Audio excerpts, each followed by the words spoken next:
Um, Great. So yeah, we have when we announced the program, we said that it's going to be featuring CTD fellows. For those who don't know CTD, CTD means connecting the dots, which was a museum program that started June last year, and it's on till May of next year. But yeah, I'll talk about connecting the dots more in a bit. But let me introduce the panelists we have in conversation today. So we have Tolu Wanimi Owolano, who was she's a cultural curator. She was the Connecting the Dots Fellow in Benin, Benin National Museum in Benin, where she was investigating the crafts houses in Benin. Has it had to do with bronzes or um, bronze crafts, wooden crafts, even metal craft works.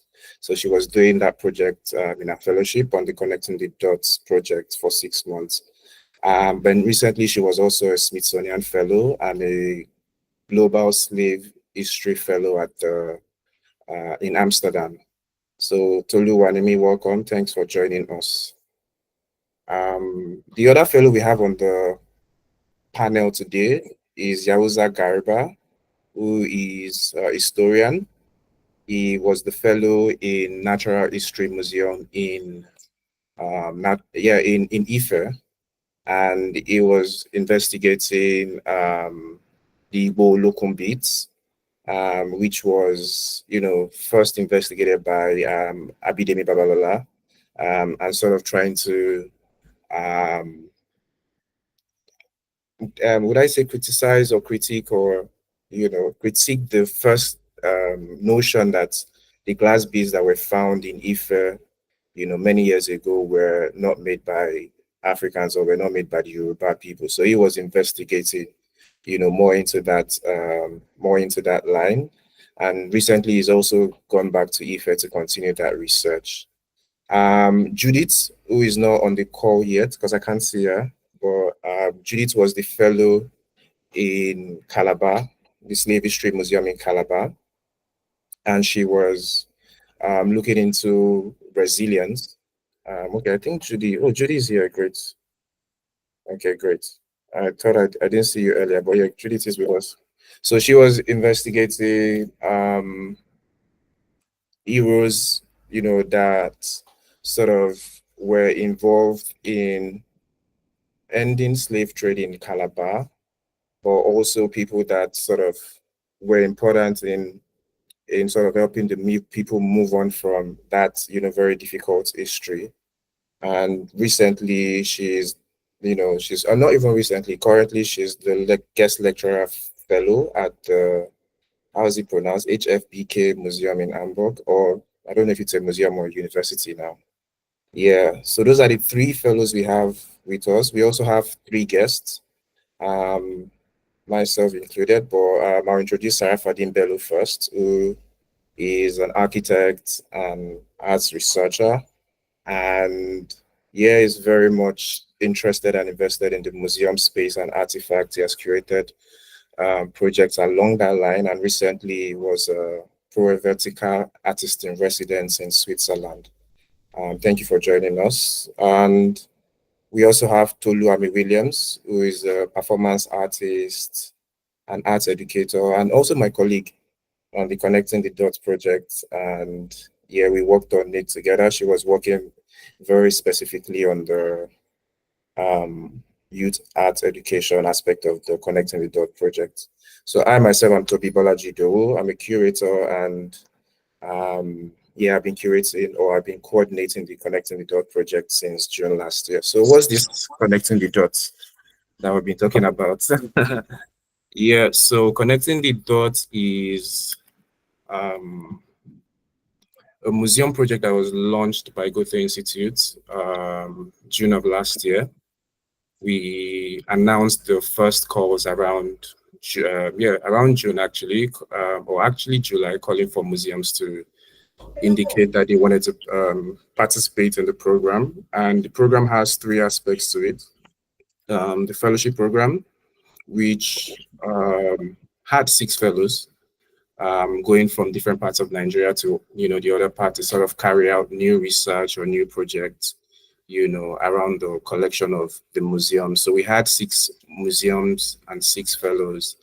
And the other part of the project was also what we call the youth art education, which Tolu and Williams was leading. And this aspect of the project was about having 10 youths, young individuals in each museums who were, who participated in like a 2-month arts/museum education program.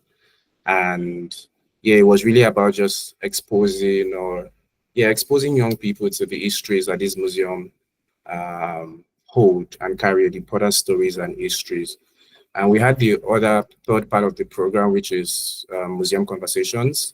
And this was, it ended up being like our grand finale in each museum where the fellows would present their projects. The youths who had been there for 2 months interacting with the museum collection through, different arts and museum education programs or activities would also present what they created, what they learned. But also the museum conversation was the, space where we invited people from, whether it's from the royal line, the palace, or from the academics, or, the schools, or even from the society, people that had, people that we call stakeholders in the museum and culture space, and we invited them to sort of come and engage with relevant topics in museology, talk about things that they want to see, things they want to change, or what they feel the museum should be, especially in the context of their community. So which was a very interesting project. So yeah, that's a little bit about the Connecting Dots project. I see someone trying to join, so I'll quickly admit them. And yeah, I guess the next question is, why are we here? Or how did this come about?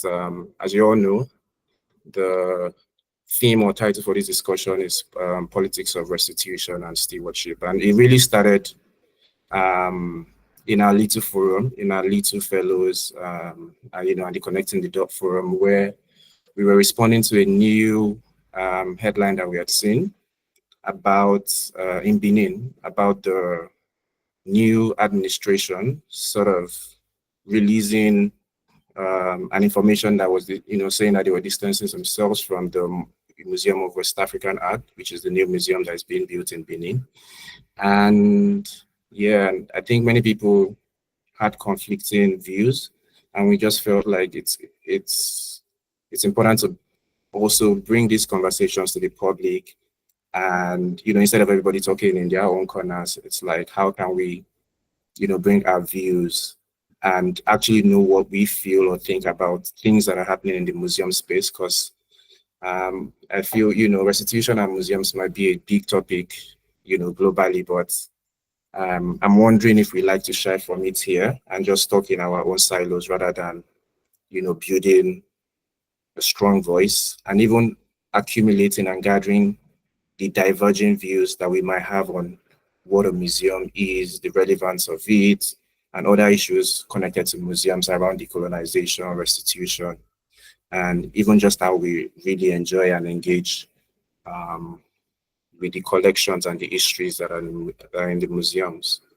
So yeah, today we'll just be discussing about this. We have like I said, we have our fellows and guests that would sort of help us delving into this, the nuances of the politics of restitution and stewardship in Nigeria.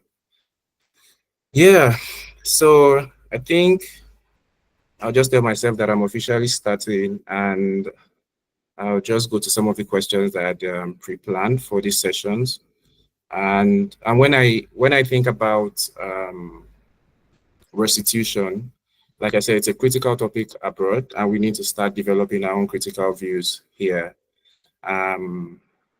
So my first question really is about ownership of the artifact. When these cultural assets that we now call artifacts were first taken from the continent, we knew who owned them. It was either in people's homes or in the palace, and we knew their origins, we knew the purposes that they were meant for. And then they were yanked off, and they've been abroad for so many years. With the restitution efforts that are ongoing today, we're beginning to see some of these artifacts come back home. And it raises the question of, who owns them after 100 years, or, more than 100 years that they've been away. So I'd like to bring in Yahuza on that question. Can you share your perspective? Who would you say owns the artifacts? Haven't been taken, far away from their original context, their original owners 100 years ago. Yahuza? Yeah, thank you, Toby, for the questions. My network is not that good, so it will be fine for me if I switch off the camera and I talk. That's perfect. Like that. That's fine. Okay. Ownership of these artifacts. If we talk of it today, all of these artifacts come from different background. Some were taken from the palaces, some from mere artisans like that. But the question, as you raise now, who owns this artifact? Let's take Nigeria, for example. Over a century, ownership isn't just a legal question, but it's just a profound cultural and ethical questions. These artifacts are more than just artifacts. Let me put it in a way that one of the fellow, Ifuna Madufo, put it. They are symbols that are more than just physical objects. And they are the only living testimonies of our ancestral experience, the knowledge system, our cultural memories, our religions, and everything. So as we begin to see the significance of these artifacts coming back to their ancestral home, many questions of who owns the artifacts are raised.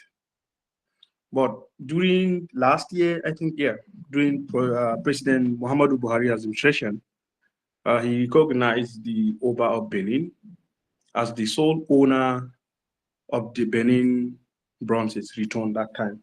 So this shows us the traditional rulers are the custodian of our own cultures. So the government who owns the artifacts, because if you are bringing these artifacts back to Nigeria or Ghana, definitely means the political setting or the leadership of that country owns it. So the setting or the government that owns it have the right to transfer the ownership to whom they like, which they mostly take it to the traditional rulers. And this does not only belongs to the traditional rulers, it belongs to the entire society. But because we, in a small village, you can find more than 500 people living there. So the only thing or the only institution that binds them together culturally is the traditional institutions. So the ownership is very wide. We can see the people of that setting owns these artifacts, but it's just a matter of politics that the traditional institution house these artifacts. The recognition of Oba of Benin as the owner of the Benin Bronze by President Muhammadu Buhari is a significant symbolic and legal step in restitution in entire African continent,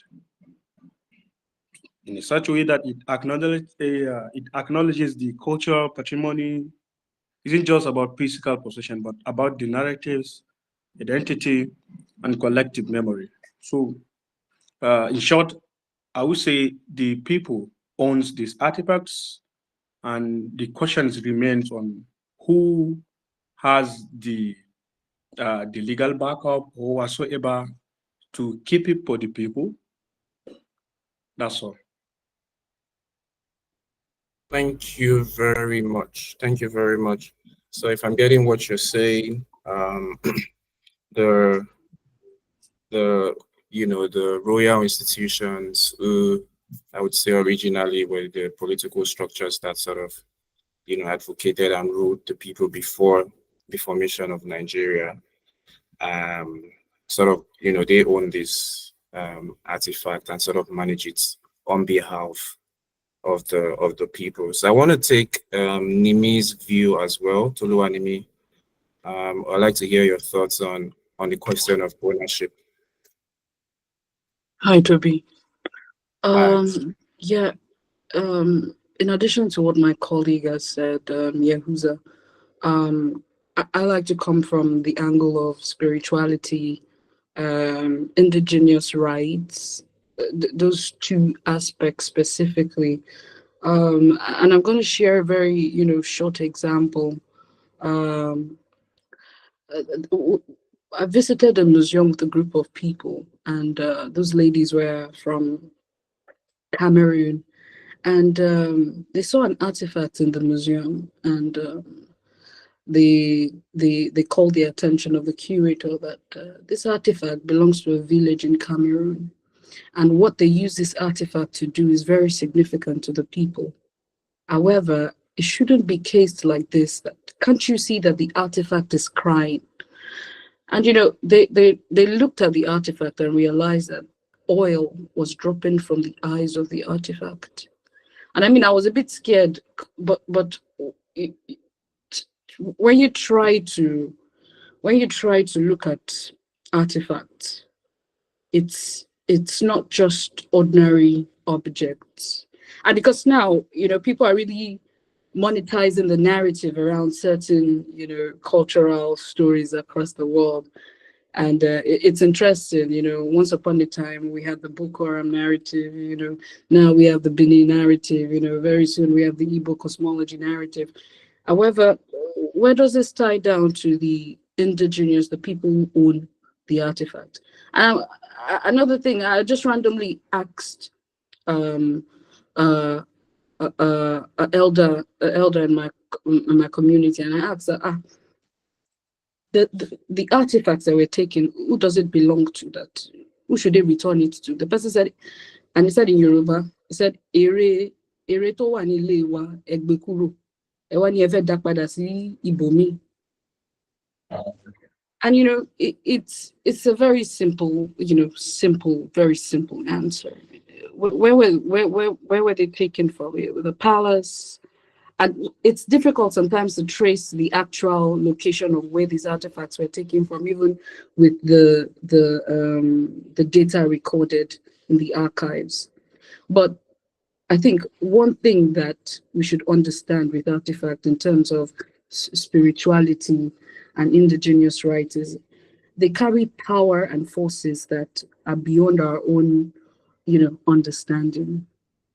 And, because we're in a very modern and tech world today, we might not respect that, but it's always nice to know that whatever artifact or object that a group of people have put a lot of effort into, they have worshipped over the years for decades before even, the people who are old today, before they were born, that artifact has been worshipped, have been reverenced. It's a god in that community, and you decide to just case it down. What are the repercussions of things like this? So honestly, now it's going to be even hard because now there's a challenge because majority of this artifact, if we want to take it back to the roots and we meet a certain target audience, and maybe just like, for example, we meet ages, the elder citizens in that community are now really old. They can't see well, they can't walk well, they can't do much. Will the youths be able to continue this process, this cultural preservative method that their ancestors did with this artifact? And I think that is where, the museum now, or cultural space is now coming to take over that. But for me, it's always good to reference that where it was taken from, please return it back. Let the community know that this was taken from your community. Do you want it to be kept, to be returned back to you, or you want it to be preserved with an institution? I am very particular about taking that permission, inclusion of the indigenous community, the traditional societies. So that's really my own take on ownership of artifact. Please let the people who owns the artifact, where it came from, give them that reference, give them that respect, that it was taken, we're returning it to you. Are you able to preserve it well, or do you want us to keep it with a cultural institution that will be able to promote the story of this, artifact? Yeah, that's just my own idea and your point on it. Thank you. Thank you so much. You asked some very very relevant and important question. Raising the fact that the research or fact finding that has to be done around where they were taken from. Was it from people's homes? Was it in the community? Was it buried? Was it from the palace? And it's like these are sort of the questions around ownership.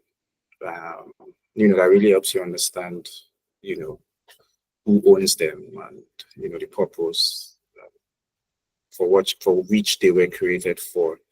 And we began to sort of talk about the next question that I had in mind, because the reason why I asked about ownership was to first ground this conversation in terms of who owns it, because in a way even some museums abroad still claim that they are not willing to return, and which is almost saying that, oh, we conquered, we collected, we have the rights to continue to create and curate the engagements with these cultural assets that were originally not their own. So I really appreciate your response. I wonder if anybody wants to give any take on ownership. I'll just take one person if anybody is interested before I go to my very connected next question to that to that one on ownership.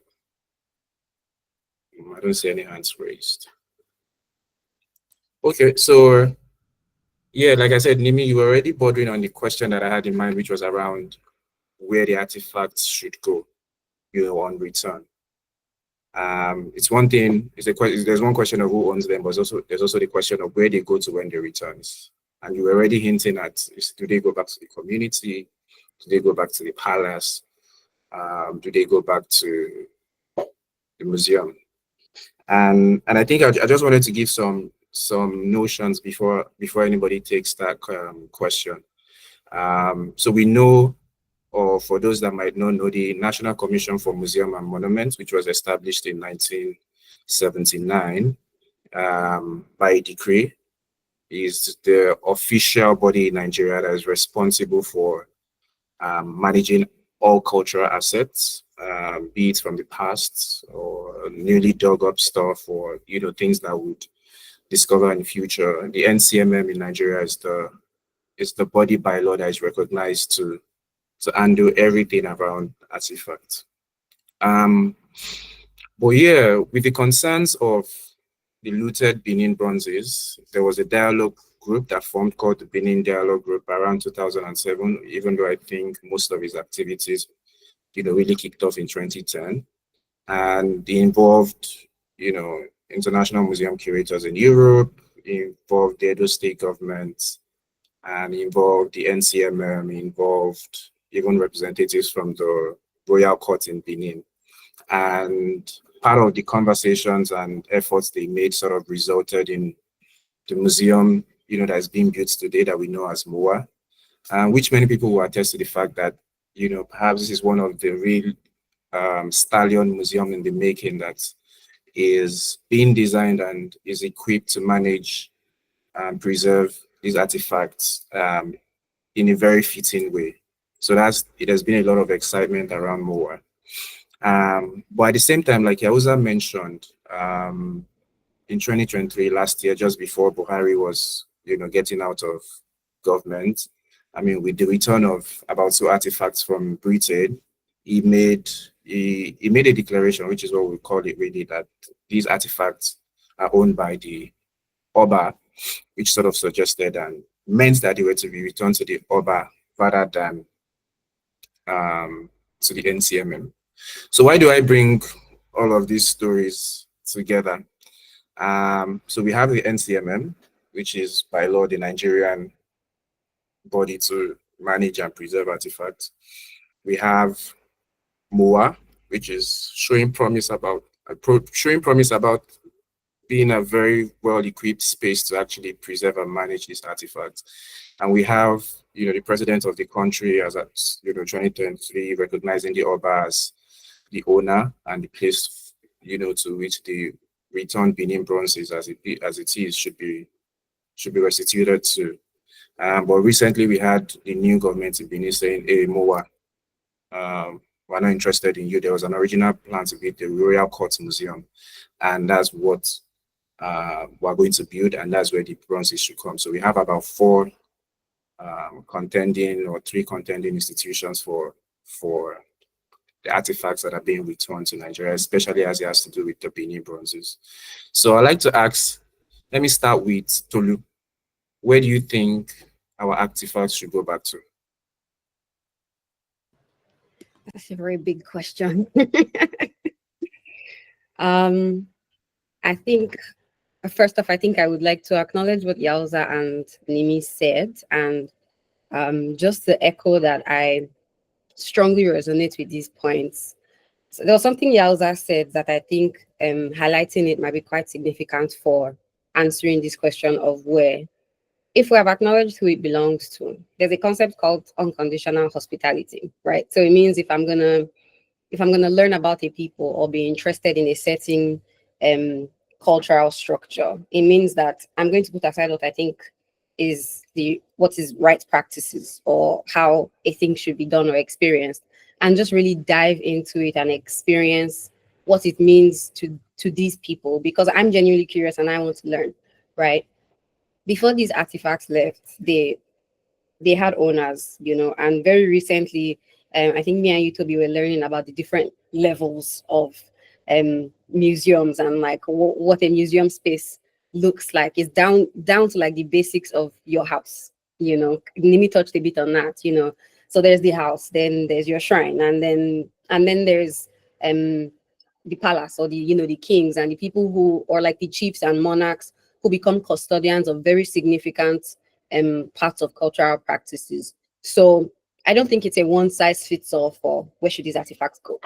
Let's shift the focus a bit from Benin Bronzes, and let's even talk. I can speak a bit about this because I can trace my lineage back to it as a twin, right? If you want to bring back area badges, I'm not gonna tell you, yeah, by all means, go lock them up in a museum, because that's not where you took them from. You took them from homes. Now, the only reason I would say, yeah, let's put it back in a museum, let's put it in a glass box, is if the owners of the figurine have told you, we are permitting you to do that, and that you're gonna put it there, but on my terms, and that we get to determine who has access to it. So for me, it's not so much about the structure of where the thing is, of where the artifact is going, or where these sacred objects are going. It's more about, yeah, it belongs to the people. It's not a question like who owns the artifact. It belongs to the people at the different levels at which people were engaging or interacting with these artifacts. As for the question of where the artifacts are going when they are returned, I think that the people should get to say, yes, it's ours. I think that it needs to be publicly acknowledged that it belongs to the people, and that just certain institutions, like when you talk about NCMM, when you talk about the Oba's Palace, these are more custodians of arts and culture. NCMM is even a more like, how do you put it, for lack of better words, like a contemporary or a more recent structure that has been created, to, facilitate like the safeguarding of like arts and culture. Let's put it that way, If we're going to be engaging with these institutions, I think that the institutions need to make a point of duty to engage, to dialogue rather with the owners of the artifacts. Because if we don't do that, we're running the risk of recreating the same, like becoming perpetrators of the same problem that we're trying to fight. Because these artifacts are in a space where original owners cannot access it. And when we access it, it's like, again, I bring it back to the area pages.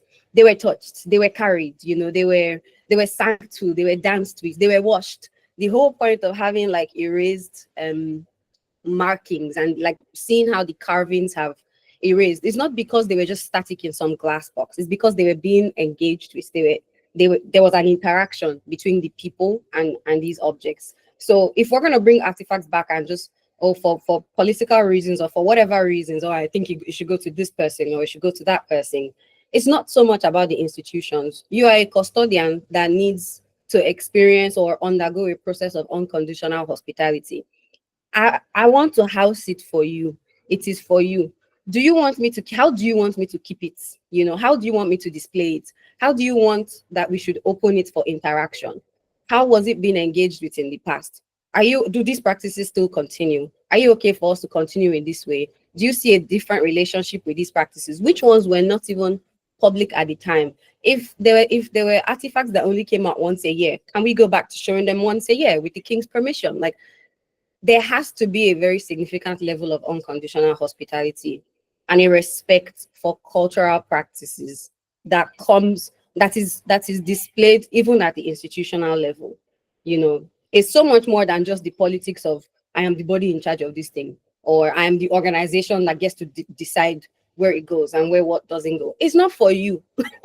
I'm sorry. It's not for you. And if you're going to be that, then you're just going to reproduce and recreate an existing cycle that we are trying to break. Because if the people then don't feel like they have access and they don't feel like it's theirs, or they're being considered in the process of this decision making, then I feel like then we just end up becoming perpetrators of the same problems that we are trying to fix. If it doesn't belong in a glass box, it doesn't belong in a glass box. So for me, it's not so much about which infrastructure is it going to. For me, it's more on whose terms and whose conditions.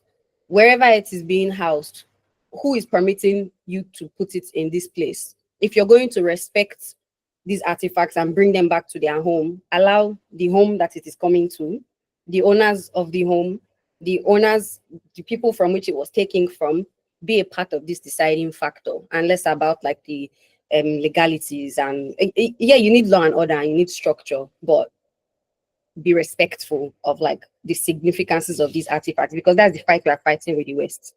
So if you can't then bring it back to yourself and then end up recreating the same thing, that's just kind of how I feel about it. I think it's a question of on whose terms. That's kind of how I see it. Thank you so much. Very important notes you made. I think I really hone in on the fact where you say there's a risk of we repeating mistakes, because I mean, yeah, Nigeria, there's the country we call Nigeria, but that's at the federal level. Beyond that are different ethnic groups, the communities, the people who directly these items were taken for, and so I like that you say that they ought to be consulted in that dialogue, and the importance of that is because the importance of you saying that is there's a way cultural practitioners or artists, administrators can feel like they have the agency to determine, because they are at the forefront of negotiating or even creating academic work around these artifacts. It seems like maybe they're the one that enjoys it the most, passionate, and it's like you see the you know how we describe art with all the nuanced terms that we use, and we might feel like yes, or we know these things, we've studied it, we fought for it, and so we are the authors of how it should be managed after all. So I like that you say that there's that risk of you sort of being as bad as the perpetrator that took it away from the people in the first place and removed it from the context of those people. So yeah, but I also want to take Nimi's view. I don't know if Nimi has a take on where the artifact should go. Yeah. Hi, Toby. Thank. Where should the artifacts go is a very very important question for us when we're even trying to even trying to consider sustainability and the long-term impact of these artifacts. And like I said earlier, it's a very interesting thing because of how narratives are being monetized now, and who has the juiciest story, you know, gets the paper. And if we look at many local communities that we are even trying to defend, we are trying to um, you know preach for, or even be concerned about that, oh, this is their artifact, please return it back to them. At the time we return to the majority of these local communities, it's no longer what it used to be. The culture is not culturing any longer. you know it's now more of youths that are engaged in other things that these artifacts do not concern them, these stories do not concern them. So when we look at the cycle of this thing, this artifacts we're trying to return, we're trying to preserve, we're trying to protect, even with the indigenous communities, there's a disconnect. You see, there's a disconnect. And I think as cultural experts and cultural curator, the best thing we can do now is try as much as possible with those local or real, those indigenous communities, is to continue to preach the gospel of how important the artifacts is. However, we know very well that there would be some artifacts that will be returned to this community, and it might just be kept in a shed, or not even kept in a shed, just kept somewhere, kept in a store, and they'll be like, "Actually, thank you, you have returned it. We have a big party about it, and it ends there." And you come back 2 years to ask about the artifact, and you say, the shed that we left it in 2024, come back in 2027, it's still there in the store, So it is a big challenge. It's a big challenge, and we are trying as much as possible to create a bridge, with the indigenous communities and the cultural organizations that are acting as that house this artifact, most especially in Nigeria. And when we look at the role the museum would play in where the artifacts should go, it still boils down to we going back to the indigenous communities that this artifact was taken so years ago, it is being returned now. Do you want to keep the artifact, or do you want us to preserve, promote, manage the artifact under good conditions? I believe the museum and the cultural spaces now in Nigeria, it's getting a very positive, we're getting the attention that has overdue. And talking about long-term and sustainability, the museum plays a very important role in the work of the artifacts.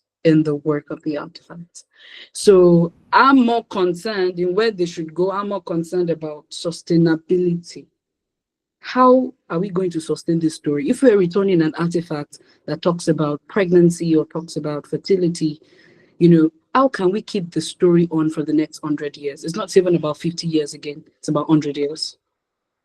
Because, the cultural spaces now have the technology, they have the audience, they have people, it's more accessible and everything. And you keep wondering that, if we want to return it back to, you own it, but we want to also put you in this conversation. So inclusion as well, like I said earlier, inclusion as well. Let's include them in this narrative of where do you want us to put it.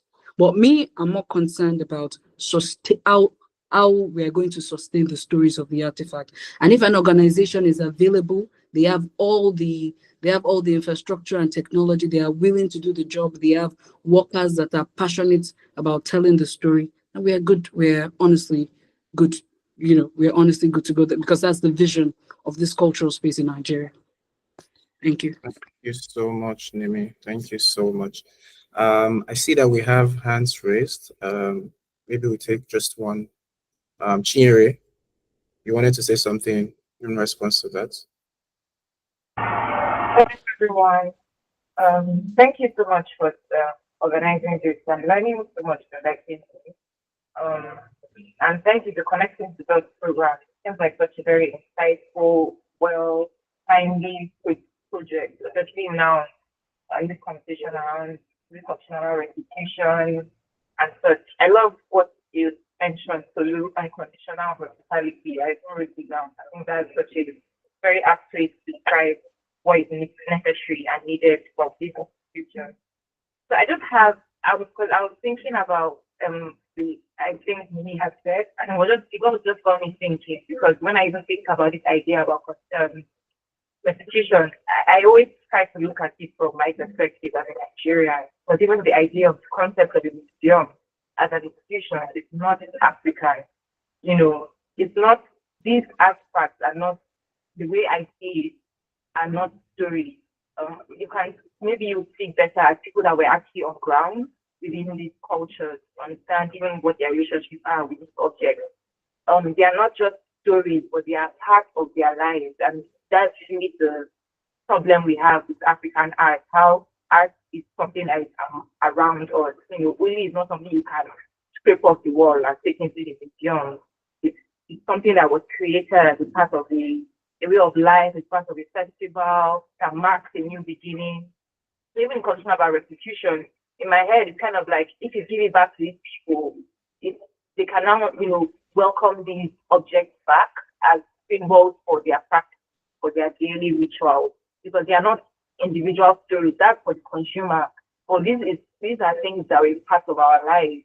And it makes me now think about what is done in, I think we have this Ayo Olufinfuade, she has a very spiritual practice with them in Ibadan, called Shango worship. And I wasn't aware of it until we invited her actually to have a program. And I think the whole festival they do with Shango. And then even when we have the function of a museum, okay, we say we're trying to make these cultures accessible to new markets and new consumers. For me, seeing, isn't that something social media can do? Me seeing and experiencing this festival from Ayo's story, because she is a member, because she was so curious and she embraced this way of life that I'm now, I have it marked in my head. I will search it. I have it. But like that, isn't that what the museum wants? And isn't this the way if they should have a Shango head, for example, they can now install it back into their festival and take ownership about how they relate with their own objects of worship, of markers of life, their totems, you know. That was my question. If it just inform, I feel that we're even on ground. Is this a wrong thinking to use these people's relationships with these items? Is it something that it's like, it's almost like you're giving these people back their culture and markers of their culture? Yeah, that's my Thank you so much, Chinyere, and thanks for the earlier kind words about the Connecting the Dots project. And yeah, you raised an important point, because indeed, you know, these objects were part of, you know, festivals and rites and ceremonies, and there's the question of, can they go back to that, you know, to that, I mean, I call it function, even though it's a bad word, but can they go back to that purpose, you know, on return? So which leads me to my next interesting question, which I'll be asking Sarah Fadin, and it's around the concept of, you know, yes, when these artifacts come back, some people say, yes, we've said you go back to the community or you go back to the palace, but we know that the world has created, let me call it a complex around engaging with these histories and artifacts and stories. And then there's even a, you know, a path for artists that sort of even go back to this artifact. I remember, I don't know if I'll say his name right now. I think it's Otiene. It's an African artist who was in a Walewa house at some point in the 2000s, and he had seen a mask from, I believe, a community in Congo, if I'm not mistaken. And he was, you know, he took the mask, which was in an archive, and he was able to, you know, use it in his performance. And I remember the curator saying something about how he had activated that mask on 3 levels. You know, one, you know, it's been an archival material, the second one being pointing to its ceremonial function, which it originally was, you know, when it was taken away, and then using it in a contemporary, you know, performance. So it's sort of, you know, creating or dialoguing between three eras of what this mask, has been or can be. So, I mean, the question, to get to it immediately, what do you think about the engagement and knowledge production that comes with the return of these items, especially as it has to do with, do we have to think, like, if you return it to the royal court or to the people, do we people still have access of it, access to it? Or is it even wrong? Is it wrong to think that there must be access to these artifacts for the purpose of, whether it's research or artistic creation or knowledge? Yeah. Yeah, thank you very much for the question. I think maybe I'll just go back a bit. I think the issue of ownership, it's quite interesting. We're having these conversations now, and I think it's still good to have it now before we move any further, because it helps like a foundation that we can build upon. And so if there are like contesting bodies, contesting institutions about the ownership, it's quite good we have those conversations now so that we could move ahead and build on that. I agree with a lot of the points about ownership, the objects, artifacts should be returned to the owners where they were taken from. But I also think about the context, like if we are saying, first of all, the conversations maybe now for the Benin Bronzes might be specific to objects, and but in some other climes, also African climes, the conversation also expands towards conversations around human remains.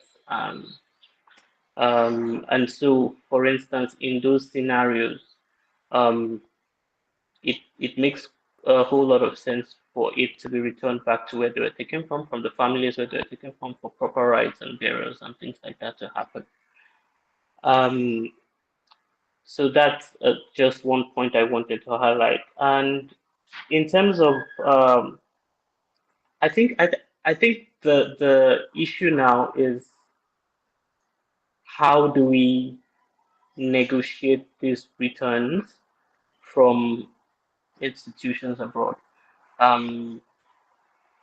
So if we say the owners, in the context of the Benin Bronzes, if we say the owners are the royal families in Benin, would they be the only ones involved in the conversations with institutions abroad about the restitution of this bronzes? And so it means, if we're talking about ownership, if we're talking about the Ife bronzes, then it becomes another royal institution in Ife land that also has these conversations. And so if we have from multiple communities across Nigeria where these artifacts were taken from, are we saying we are okay with just this royal families having these conversations with these institutions abroad about this, or could the National Commission for Museums and Monuments also be partnering with those conversations and things like that? So, based on what the earlier contributor said about the proclamation, the conversation, not conversation, what Buhari said about the ownership.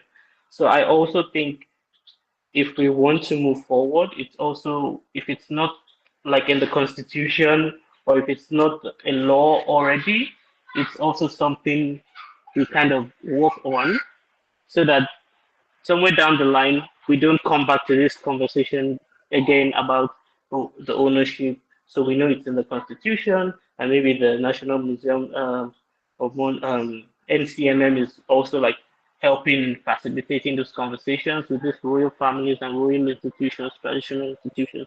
So I think it also has to do with the law in such a way that we have to also input the law in it, and so it's up to the professionals to now, is it going to be traditional law, or the Nigerian law system and things like that. So that's just one area I see, because it definitely brings up the question for some institutions now abroad, who could you leverage on this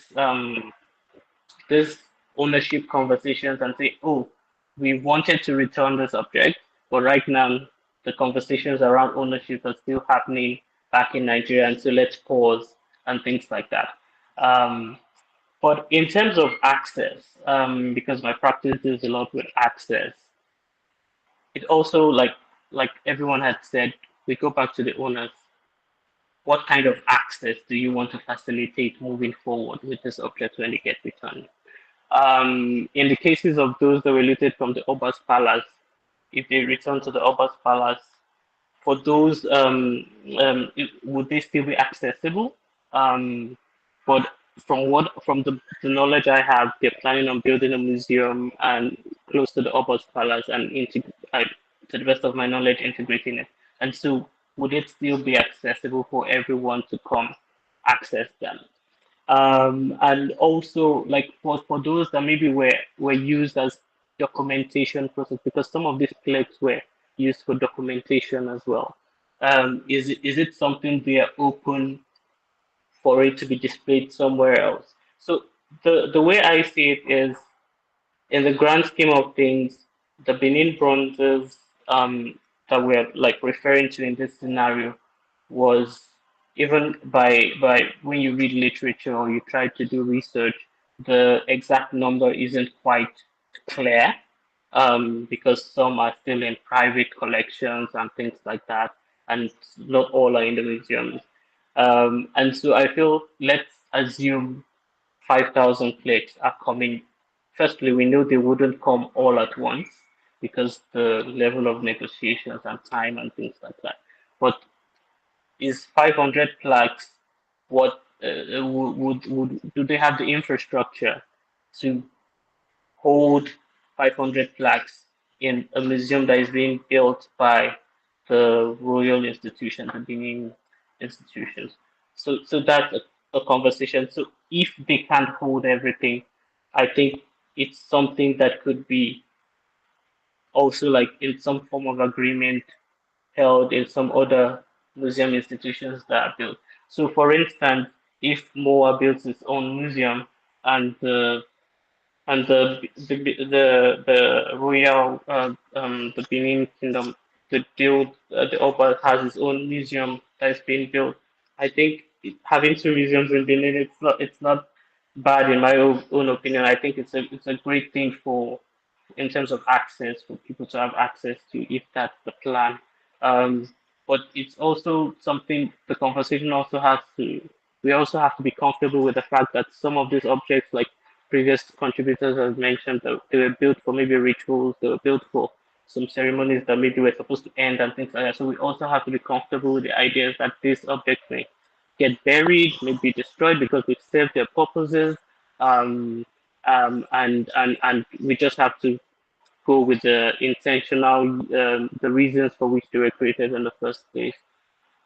In terms of research, I think research is quite important because, like, another contributor mentioned as well, like the communities that you may be bringing these objects back to, the people that have more knowledge about them, maybe they're very old, or they've passed on and things like that. So we're kind of bringing it to a community where the new generation of people don't have these connections with this object, either physically or visually, in some cases. And so there's a need for research, advocacy, communications, conversations, around this work, so that the community gets to have more knowledge about them, and also determine if it's like, if they want to keep it somewhere in a museum, that or they want to keep it in the community.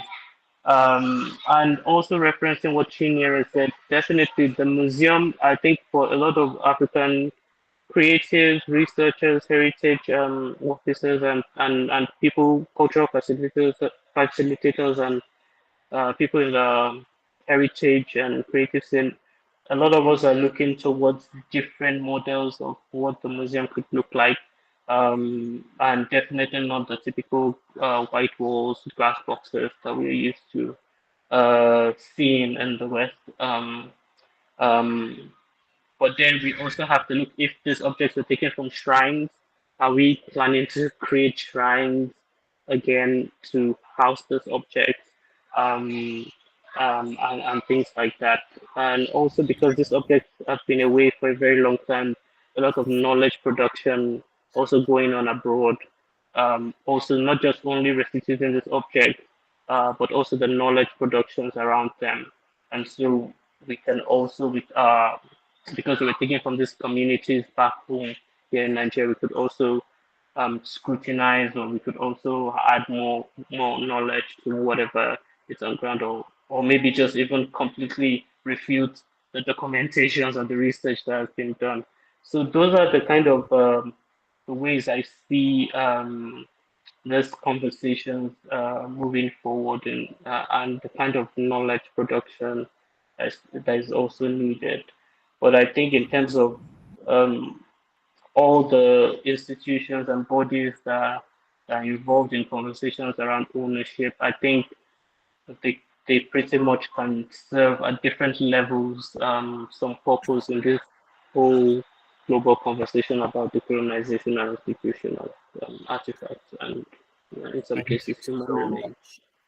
I mean, I'll come back to, more talks around knowledge production, but yeah, thank you very much, Sarah Fadine. I think one point of what you said, where it feels like, currently people are failing to say is, I mean, if, documentation or research shows that there are about, as low as 3,000 or as much as 5,000 Benin Bronzes outside of Nigeria.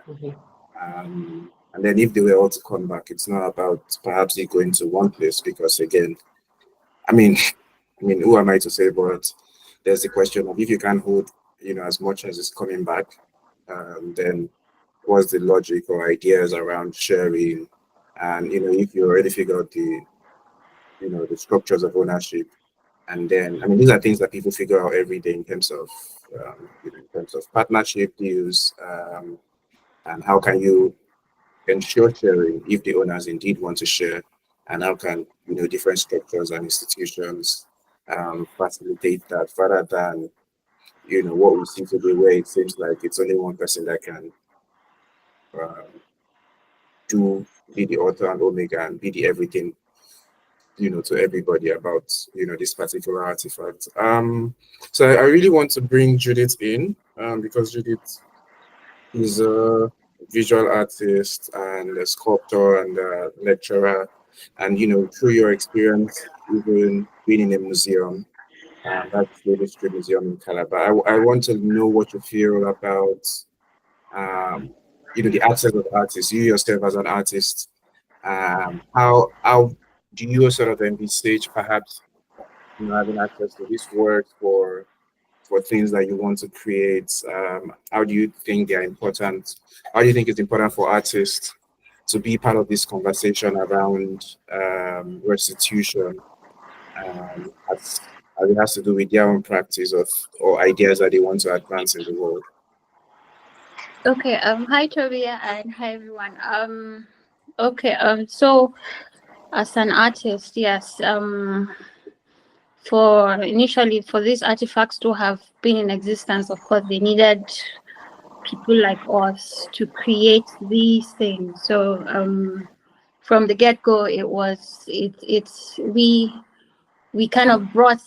Permit me to use the word we. I wasn't there then, but we kind of brought these artifacts to existence. So actually, we can talk about it, but without the physical aspect of the artifact, then we can. It just made sense, yeah, for artists to be part of it. So that's one. So yeah. It's. Sorry, can you repeat the question again? So so maybe even for yourself as an artist, are you envisaging have the return of some of this work, be it, the bronzes or any other work? Yes. Well, yes. It's a yes and it's a no. For me, if they return it, are there spaces for it? I know, yes, the Benin is creating this whole massive space for the return and all of that, but then what of other places? Artifacts are not just Benin or Ife based. There are other places. I went somewhere like 2 days ago and I saw like a knock piece. It was in a shop. There was no price tag or anything, but it seemed like it was put on sale. So I'm wondering, okay, fine. If this is come back now, is Kaduna making provisions to collect all the knock pieces back? Are other places making provisions? Because each time they mention artifacts, it may just be me.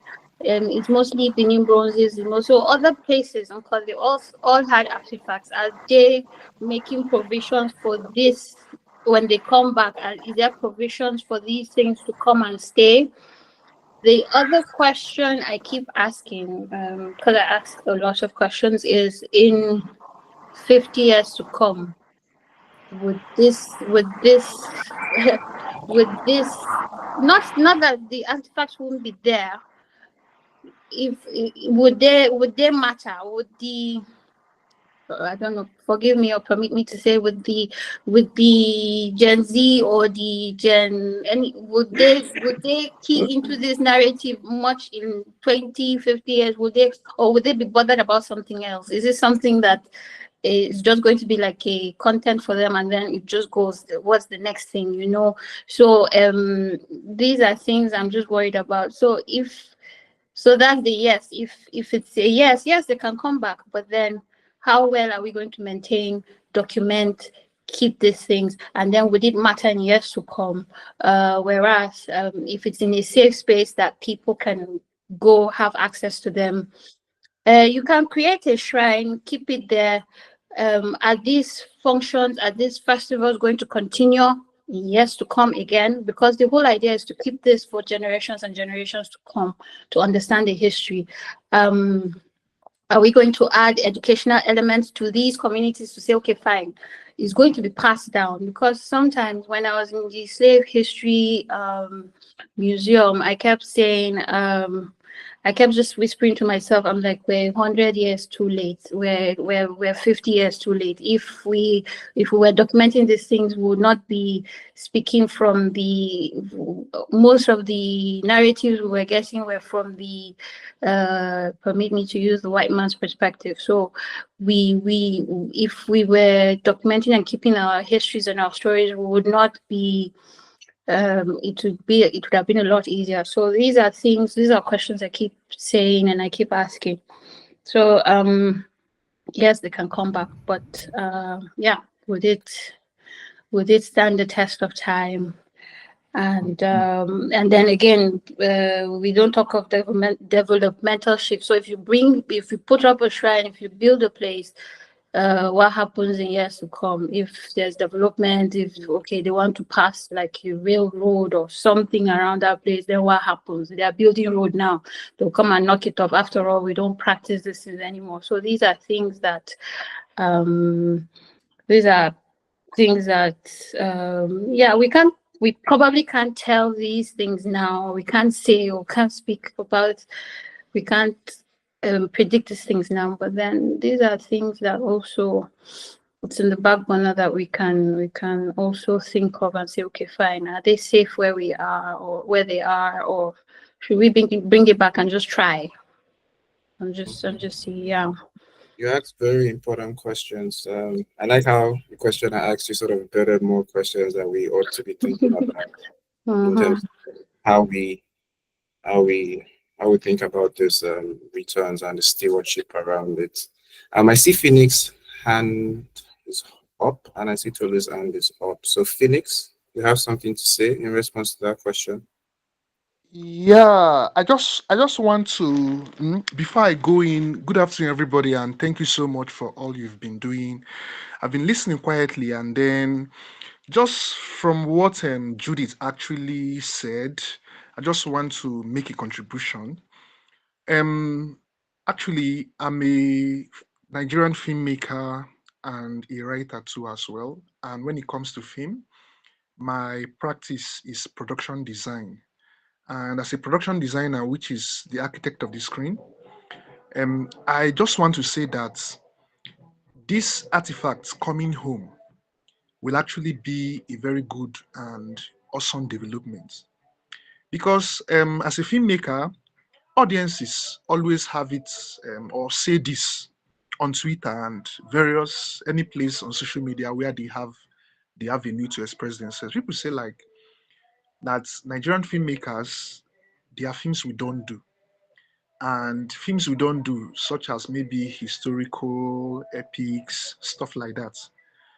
These artifacts actually coming home will give designers like myself an avenue to interrogate these things and hopefully craft narratives around that.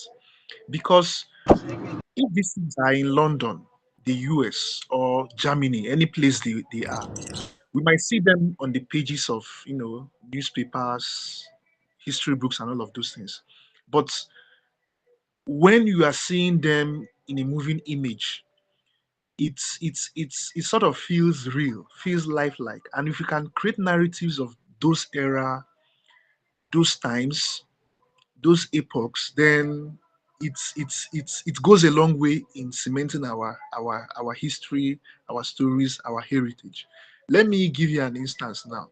If I'm supposed to do a film about the Ibuku arts, which some historians said existed around some 1600 or thereabouts. I don't know if I'm right or wrong, but you know, something like that. It will go a long way to tell the Igbo man out there in the world, this is what your art was, this is what your forefathers, your forebears were able to achieve, even before the coming of the white man and all of that. Achebe wrote a scathing lecture on Conrad and the Heart of Darkness, which he delivered at Amherst University in 1986, which is one of the things that cost him the Nobel. But in that essay or in that lecture, he was basically saying that the way the white people represented the black man or Africans in general is not just wrong, but it is racist.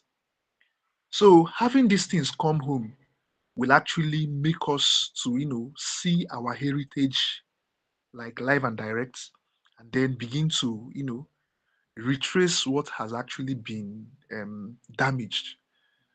And then again, what Judith actually pointed out, like if we're not going to maintain them or take care of them, you get on that front, I will say if somebody owns a property, right, and then another person comes and forcefully takes it from them, it still doesn't change the fact that this is your property. And even if you as a person don't want to take care of these things, Abby, you will have children who might be interested in these things. And the way I see it, I would say like maybe if our forefathers or forebears don't know the worth and impact of these things, we their children actually knows it now, and then we can actually take care of them and then put them in the proper conditions that they should be in. And because these things are our property, right? Then it's also a form of wealth for us because people all over the world will come to see these things, and then the revenues generated from these things and probably the knowledge and the entertainment we generate from those things will be a way to you know make sure that these things are continually being taken care of. So this is just my little take on it, and I want to thank you guys for bringing up this conversation, and I hope that hopefully it will continue to happen. Thank you. Thank you as well, Phoenix, for your contribution. Very, very important. I see we have two more hands raised. There's Tolu, and then there is Olabode. So I'll take Tolu's hand, and then we go to Olabode. Thank you so much. I was writing down a lot as Judith was speaking and as Phoenix was contributing. I think and Shara Fadina as well. Thank you all so much for your contribution. I like Judith. I think I just keep having more questions as everybody's speaking, and I think my first question was, what does engagement look like, or what is how do you put it? In what ways are we permitted to engage? And I thought about this because first off, about like how we have access to these artifacts. I think it still boils down to the custodians of the museum space, or the custodians of these houses, quote unquote, of where these artifacts or objects will be coming back to. You know, if you're employing someone or putting someone in a position or empowering them to be a custodian of artifacts or items that they're not necessarily genuinely passionate about. If it's a political appointment, then there's a level of expectation of what access to this thing is going to look like, you know.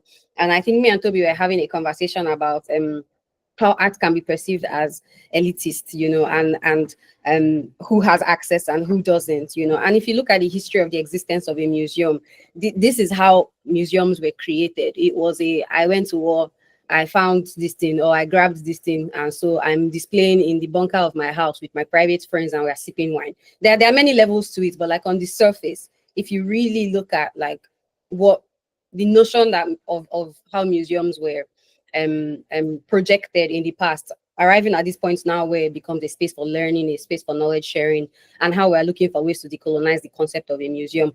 I think there are many levels to investigate.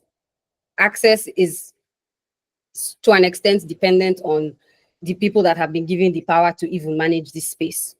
That's on one hand. Then I also wanted to respond to when Judith talked about like, okay, so even when these artifacts are coming back, what is the relationship between this day and age and like the interests of young people, and if the people who knew the significance of these artifacts are no more and this knowledge has not, you know, been passed across, like what does that look like? As a performance artist, as a contemporary performance artist, I think I've oversung this song to Toby. Now I feel like there's a resistance towards visceral, ephemeral, and like experiential work, because I feel like people just have this tendency to want to be able to hold something, or I want to be able to see something. But I think that in terms of activating an interest in the younger generation, I really think that this is the route to go, because very rarely do people forget how something made them feel, you know, and how the questions like that it triggered in them because they experienced it, or because they were a part of something that is not necessarily physically, you can't hold it, you know, but there is a tangibility, a sense of it being tangible in terms of how they've experienced it. So I think that if spaces are mindful of the average man does not know to go to the museum because they don't think that there's anything there that is interesting for them, or all those things that are packing dust. Amen. If the museums are able to activate these spaces by coming out to the public and using, like I said, ephemeral, visceral, and experiential methods like performance or whatever, you know, something that gets people to feel and to do and to be participatory in a process, you're activating their interest. And by activating their interest, we're not now necessarily saying, okay, now we have to use the artifact for what it was used for before, because then if we can't use it for what it was for before, then we don't have access. I feel like I think that if the space is open to it being used for what it was used for, if there are people that are still practicing these traditional or religious norms that require them, that now have these interest, I want to go to these spaces to engage with these artifacts. I really think that would be an interesting route to explore. But then I also think as a contemporary artist that it's not so much about like re-practicing the tradition and the religion for me, but to be curious, you know, and how these experiences or these activations of artifacts or the notions of it can spark a curiosity in the individual or like the young person. And what this curiosity does for you is it makes you start to investigate, like, what are these binding factors that really form who I am, you know? And like, this is a personal journey that I've been on, because you grow up in in a Pentecostal environment where they teach you that these things are demonic, right? And so you're not interested, and you just want to be an artist. So I'm responding to social political issues.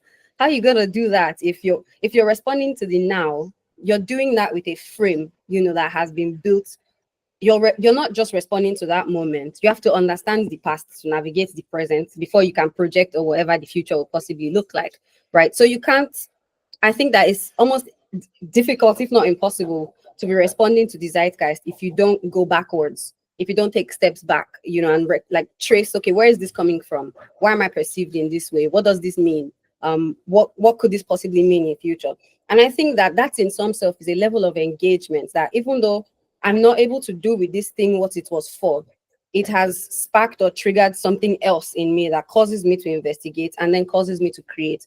As a contemporary artist, I see your practice as a weapon or as a language. Choose whichever one makes you feel comfortable. And I think that with that, you are even able to respond to the absence of something. I remember Asharaf Adin, you were there when Marhet was presenting at GAS. And we made this performance where I made Eri Beges, and I had to dig back to my own history. Okay, what does it mean to be Yoruba? Which artifacts are symbolic to my history, my culture? Okay, so my grandmother was a twin. What were these practices? What did it look like? How were people engaging with these artifacts? And I simply made sculptures out of soap and charcoal and whatnot. And I asked my audience to come and wash it, in a way. It wasn't, oh, I've made this thing, now I want you to look at it. It was more, I don't have this object here. I've made a replica to tell you about these objects and to, I guess, sort of shift how we engage with these objects. And I had people say to me after, oh, it made me feel a sense of consciousness about my ancestors. And they started to think of what their past probably looked like and where they were from and how it shaped their identity. So in essence, I'm saying that your identity should be given permission to transform, permission to shift. But in order to do that, you have to be aware of these binding factors that form your roots. And like having access to these artifacts or access to the notion of these artifacts or the absence of these artifacts is a starting point that triggers your interest to begin to investigate your identity. So maybe I won't engage with these artifacts the way they were, but it has done something. It has been activated. I have had access to new information that allows me to be, that's kind of how I see access and what engagements can possibly look like as an artist. Thank you so much. That's very interesting. I share some of your sentiments about how the role of the artist is in using their mediums, be it performance, visual, what their medium might be to sort of spark curiosity, as you said. And it's interesting that you raised this view, because it's like this view is saying, yes, maybe the original owners might want to use it in ways that they, used it in the past, but it's like, for people that, in quotes, might have moved on, they could also find, other windows to sort of access and create and engage these artifacts and make it just as relevant to other people today, and, spark them to investigate and help them realize and appreciate, that history. You might not want to go back to being an Ifa worshiper. You might not want to go back to having the king as your chi or your prayer totem.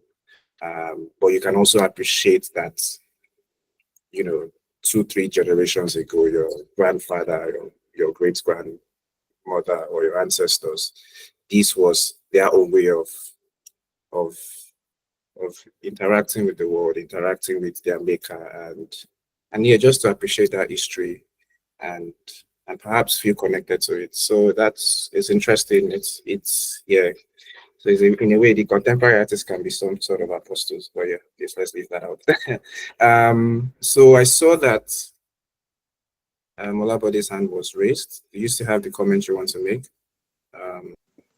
Is Olabode still with us? Yeah. Yes. Good afternoon, everybody. Good afternoon. If we are all in Nigeria, good afternoon. All right, good afternoon. It's nice, being part of this conversation. I didn't have the audio at the beginning of this, so I didn't get some part of it, but somehow I was able to connect at some point. It's so nice listening, there's so much conversation now about artifacts, about cultural materials, cultural items being returned to their original abode. And I think it's very timely as well. When Tolu was speaking, I said to myself, do I really have anything to say? She seemed to have said everything. So I'm almost like the proverbial House of Assembly or National Assembly member who just supports the motion. But be that as it may, I'll say two things. The first is that my take about a lot of work going on in the museum world is that I see a lot of the disconnect between the spirituality and the artistry. Sometimes we tend to, we don't want to be the Ifa worshiper or the Ikenga worshiper, but then at the same time, that was the way, the people of that era connected to their understanding of divinity. That was their own spirituality as well. So it wasn't just an art form for them, it was a way of life for them. As an artist, because I'm an artist, I'm also the curator of the African 1000 Tales from Africa project. It's my own project. I'm trying to collect, curate, narrative, local narratives, so that it can be preserved for the future. I wrote a story around the year 2000 titled Exotica. Exotica had to do with the exportation, illegal exportation of cultural artifacts. And my take on it, talking about artistry and divinity, artistry or spirituality, is that the African gods fight their own battles. Because in that short story, an artifact was sold and eventually it had to be taken back to its original place. I think I shared this story also with a few friends in the past. So for me, there needs to be a connect also between the artistry and the spirituality in order to make it very holistic and to have the kind of weight that it needs to have. How that is going to be done, I believe it's a conversation that is that can be for another day. And the second point is talking about ownership, which I listened to very keenly. Yes, restore, receive, and reintegrate, for me, seem to be the three key words. Restore, receive, reintegrate, for me, seem to be the three key words. But in talking about ownership, what international statutes or legislation is in place to help to help the ownership, to give ownership the right strength that it needs to have to thrive. Because I wouldn't know, I don't know if there's any written law, any written legislation or any international law that protects the returning of the artifact. I do not know. I'm not per se a museum practitioner. I'm a theater artist, writer, performer, drummer.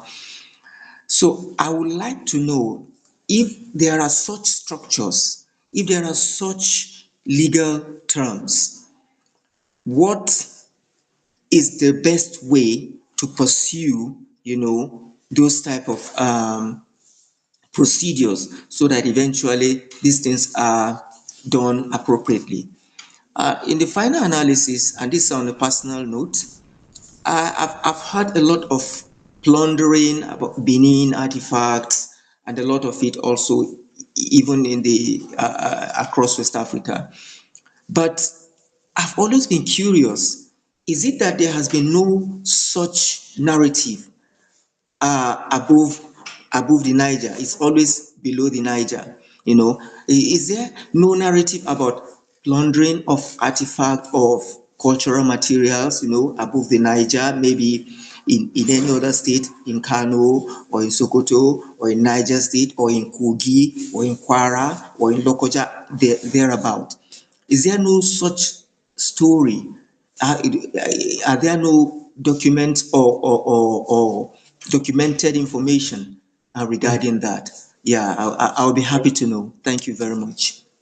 Yeah, thank you so much for your contribution. You asked very important questions. Around the first one, I mean, please, if somebody wants to respond, let us know. But around the first question you asked about, maybe international conventions, we know there was the 1970 convention, UNESCO convention around, that was, I think, the first mandating, they released the first mandated document that said, states must cooperate in seeking how to return, things that are considered stolen or looted, or that have been taken in circumstances that was a grave consequence to the original owners.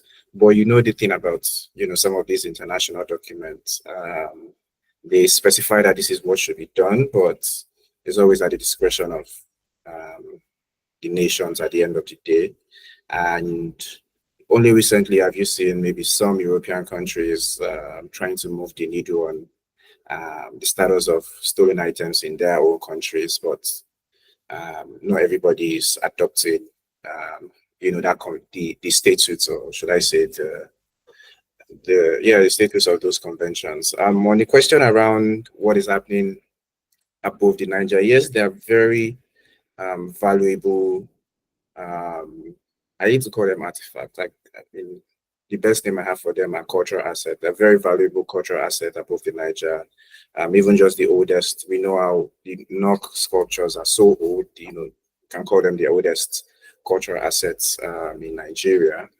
And that's another whole conversation around even what Ham, which is the place they are from. It's like, what is with all the advocacy for the Nok sculptures in terms of how there's so much excitement around them, but it's like, how does that transfer back to the community where they are from?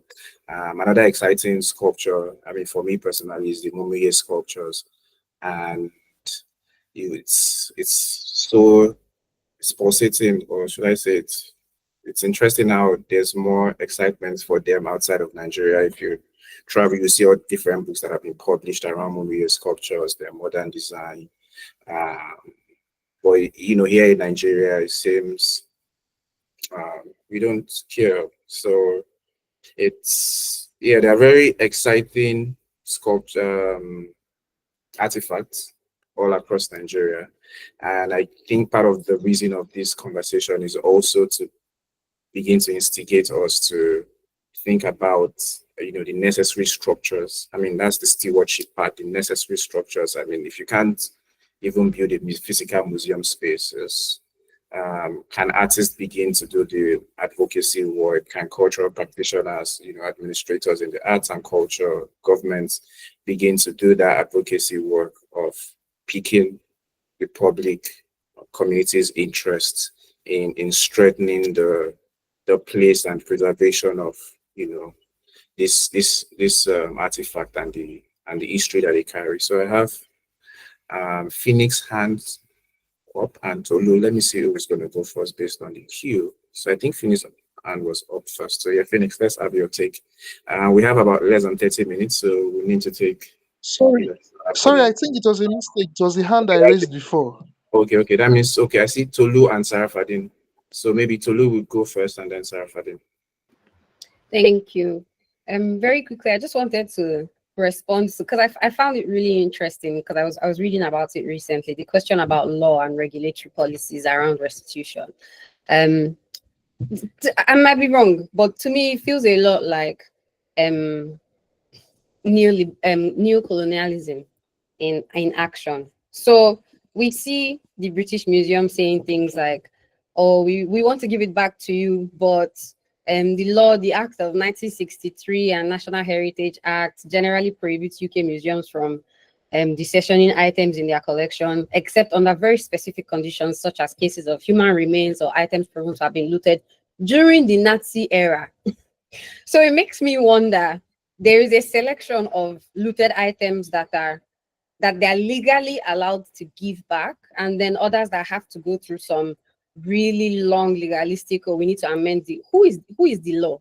who made the law, who makes up the law. So to me, it just seems like, oh, we've put parameters in place to prevent, even like in the case where the institutions then decide that we think that this is the right thing to do, oh, but we're not even permitted to do it because of the law. But the law appears to be biased. So I think that if how do you say it, on a national, on an, like Britain as a nation, like if they were genuinely how do you say it, there's an English word I'm looking for, for lack of better words, repentance. You know, because the definition of repentance is to turn 180, you know, not 360. You, okay, I used to do this thing before, okay, I'm not going to do it again. Oh, I stole this thing, I need to give it back. You know, if there was a genuineness that comes from this kind of, or the quality of repentance that it takes to own up to saying, I did this thing and I'm going to give it back, that there's an absence of an honest repentance. Because if you're saying that the law that you put in place is the reason that you cannot permit the museum to give back what you stole, it's just really questionable. To me, I think that, and as a, with my artistic practice, I think that I lean mostly towards the side of rebellion, especially when it's a social stereotype or society, or somebody made up the law. Some people decided that this is going to be the law, and so as a person, I have the right to say that that's not the law, or that should not be the law.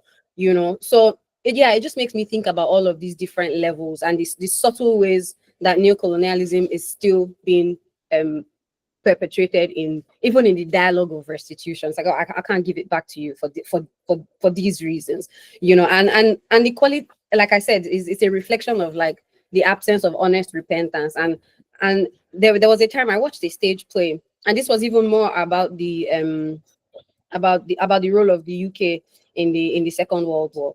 And I was watching this play, and it was a combination of like so many other different things that the British had done, you know, in the past during the colonial era, you know, factors on racism and the likes. It was a very triggering stage play. And I sat there and watching university students in drama school. I won't say the city, you know, but it was really traumatic for me as a Black person to sit in the crowd and like watch the audience laugh and everything. And at the end of this stage play, I'm hoping that there's a justification for why you've triggered me this much. Maybe that at the end of this play, there will be an acknowledgement of, oh, this is what we did, we're sorry, and we want to do differently. No, it was more of a justification of, yeah, we did this thing, but.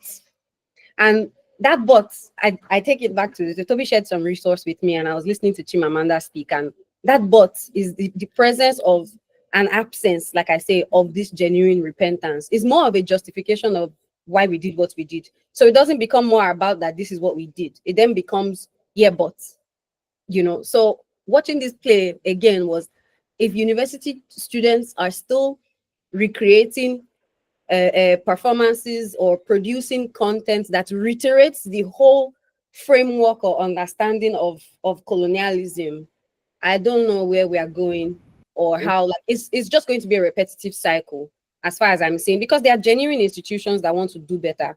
There are genuine institutions that would prioritize your voice as a minority in that space and say, okay, we want the Black artists to come and respond and tell us how to do what. But if at university level, this is the quality of production that is still ongoing and a certain mindset that is still being perpetrated, what is the law really, and who is it for? Yeah, I just wanted to say that. Thank you so much. So we have two more hands raised, Sarah Fadin and Kwame. So we take Sarah Fadin first and then Kwame.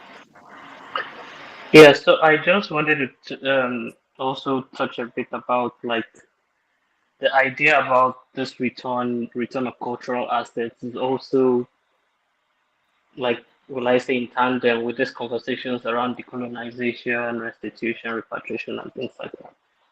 But I think oftentimes a lot of the conversation, we're talking about decolonization, we're talking about cultural, social, but we also have to realize that this whole framework, this cultural asset return and everything, also, it's also financial in a way. And so in terms of like sustainability of the institutions that we want to build, either museums or some kinds of alternatives that we see to build for the future, Sustainability has to be at the heart of it. And also, how do we fund, how do we sustain, how do we make sure that it lasts over a very long period of time? Also, like just with the topic of politics, it's also a political moves. It's also each country that is perhaps returning has its agenda or reasons why, um, which may not align with the countries where they're returning these cultural assets to. And so we also have to look at these acts and these conversations through um, politics, soft power politics, especially in the modern day world that we live in, where everyone is trying um, to get the attention of African countries and things like that. And so we also have to be careful in these conversations. And yeah.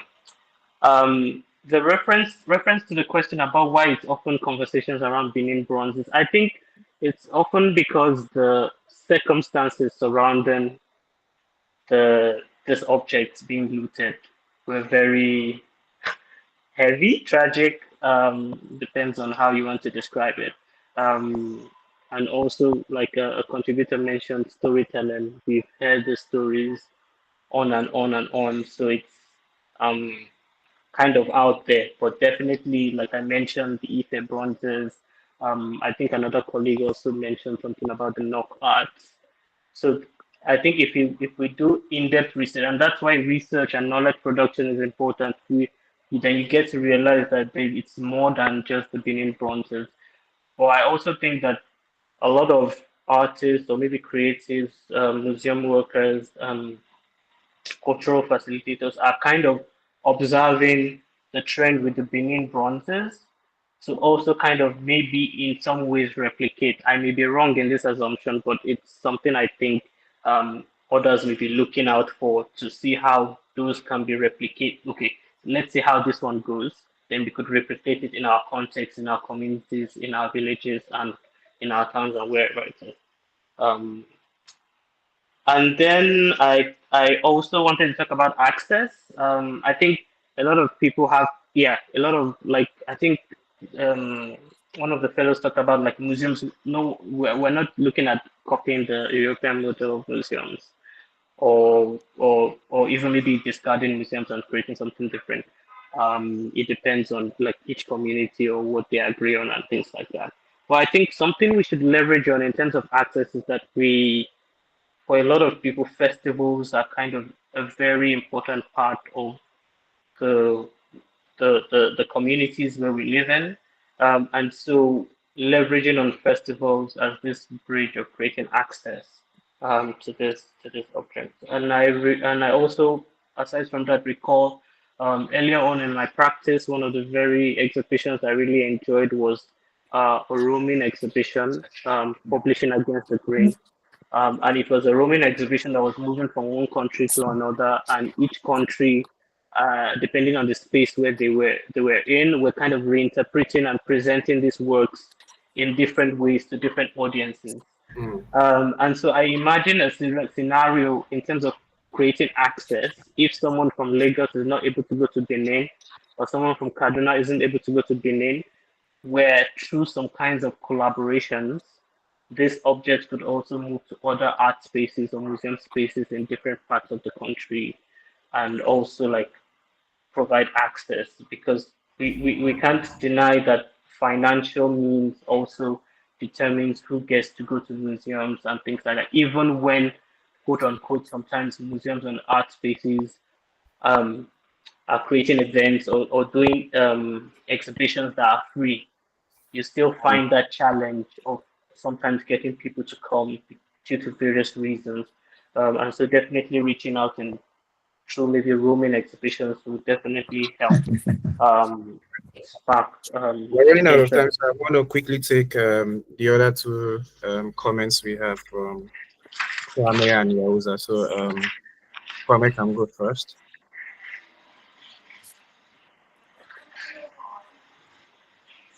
Can you hear us?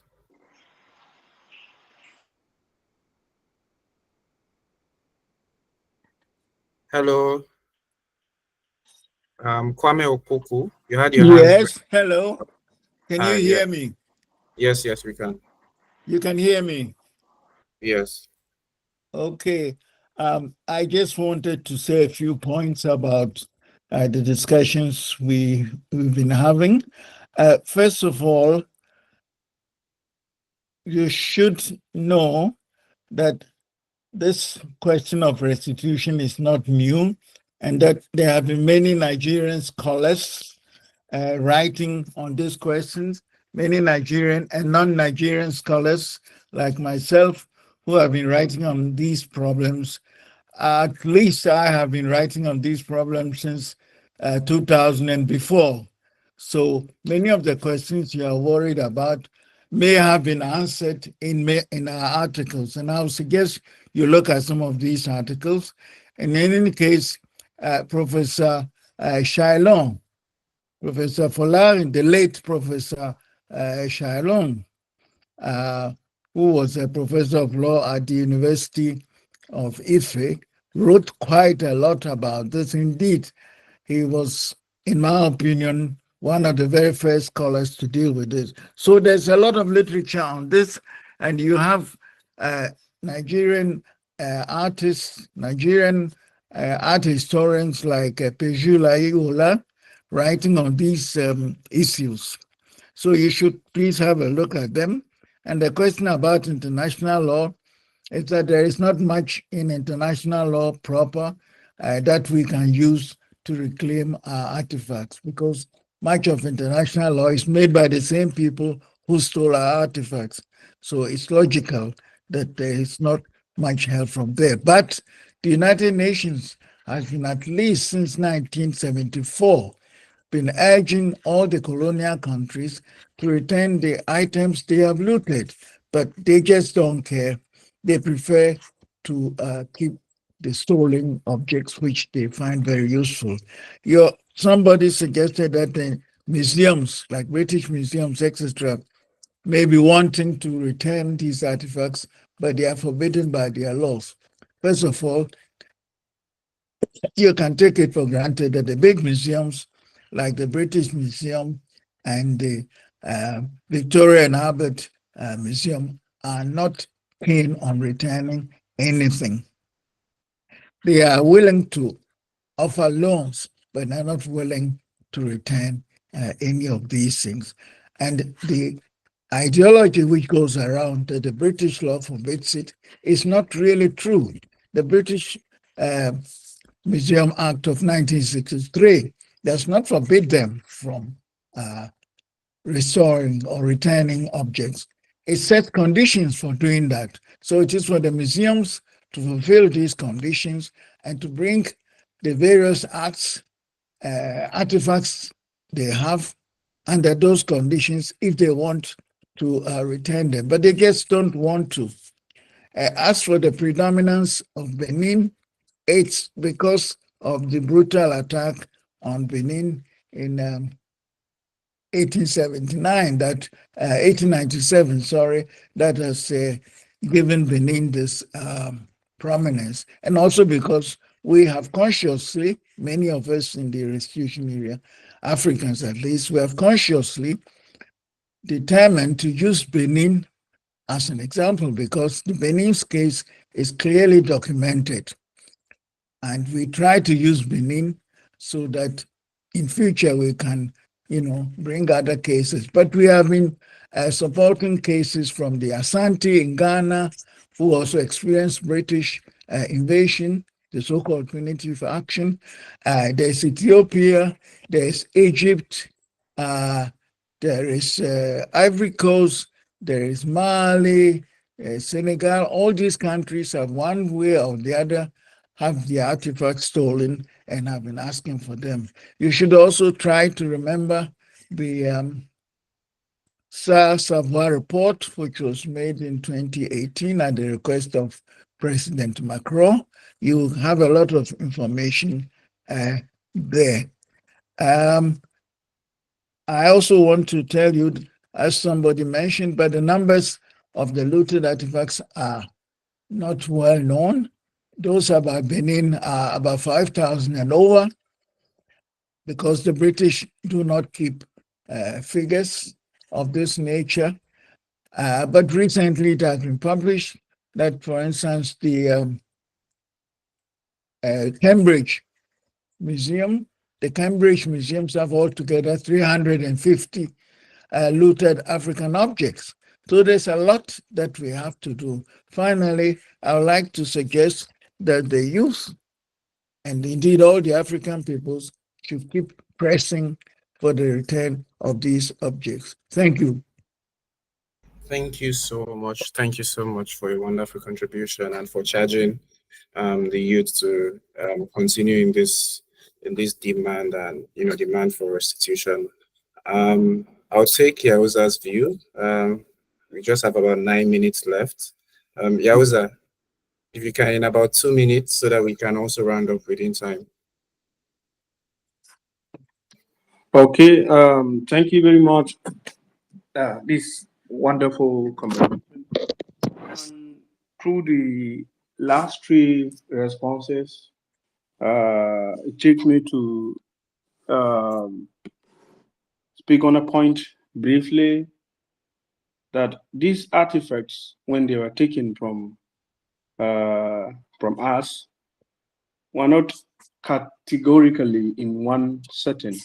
As we are trying to maybe put them back, when they are brought back, they are placed in museums, and also there are some examples, like Nimi said it before, that some of our colleagues who saw one of the artifacts they exposed as secret, or so, that they perform some rituals in that. So when it brought back, the custodians of these artifacts need to brought all these practices and beliefs associated with these artifacts.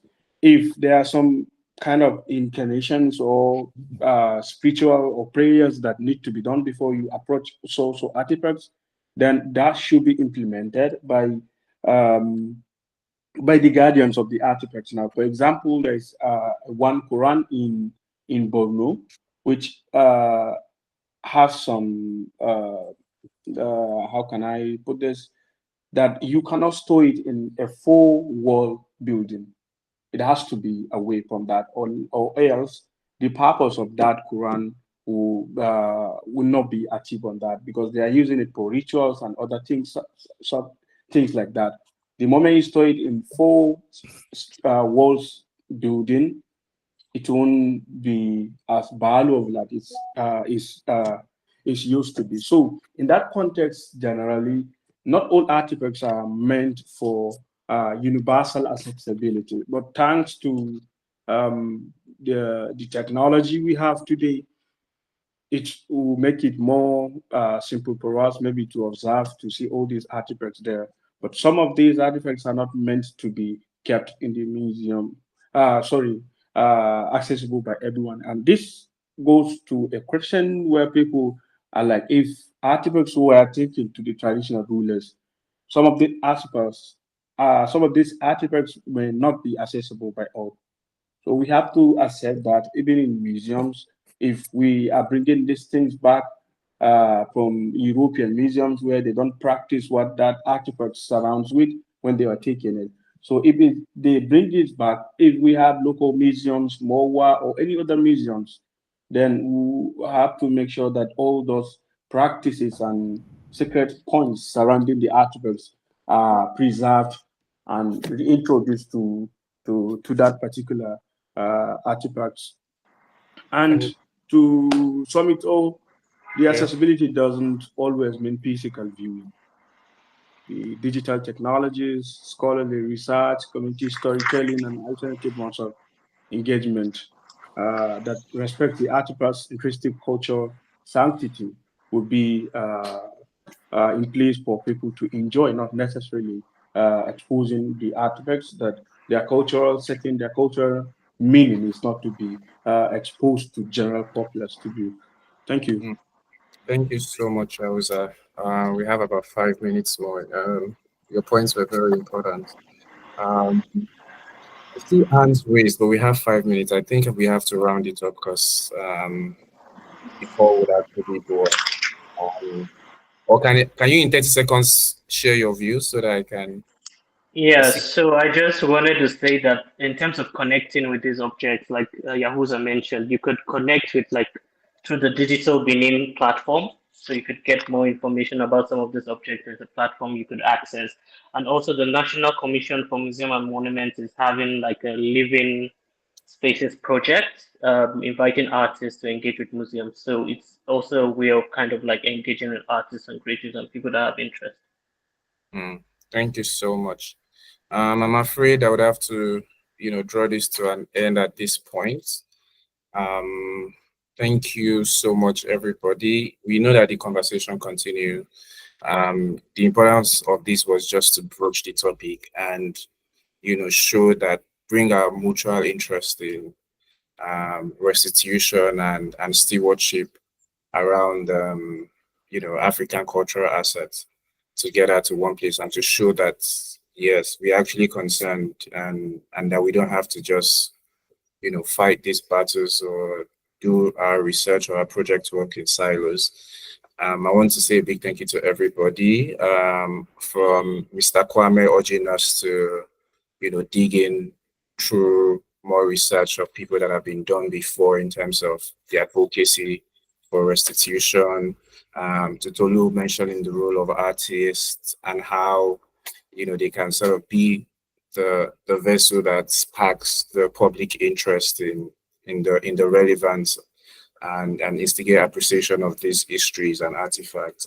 To Judith, even provoking more questions that we ought to be asking ourselves around preservation and how our society runs generally and how that, can be a make or mar thing for restituted artifacts. I remember Phoenix also mentioning the importance of film in helping people feel the value, feel the realness of this artifact. So someone might see a sculpture and might not, feel anything about it. But like it meant, it recognizes the role of film in sort of activating that emotion or learning that you want people to experience with the artifact. I mean, Nimi was also very peculiar about the permission we ought to seek from the people that originally owns the artifact, and that's guiding the process of what we do with them, how we access them, or access or even not access them. And I remember Olabode saying that the gods can fight their own battle, which is interesting because, like we said, these items were often connected to spiritual divinities, and that continues to today. And also Sarah Fadin's point on Buhari's declaration and how, perhaps that should be made into law if indeed, the country feels and agrees that, the palace or the royals who were custodians of some of these artifacts ought to be the one that's, own them true and true. So yes, thank you so much, everybody. You can follow Goethe Institute on Instagram for more programs or, conversations like this. And yes, this is where we bring it to an end. Thank you so much for coming out, and let's just look forward to more conversations like this. Yeah. Bye. Thank you, Bye. Toby. Bye, everyone. Bye, everyone. Thanks. Yes. Bye. Bye. Bye, everyone. Goodbye. Goodbye. You say Anjuma. Say Anjuma, goodbye. Yeah. Yeah, bye-bye. Bye-bye, everyone. Say Anjuma.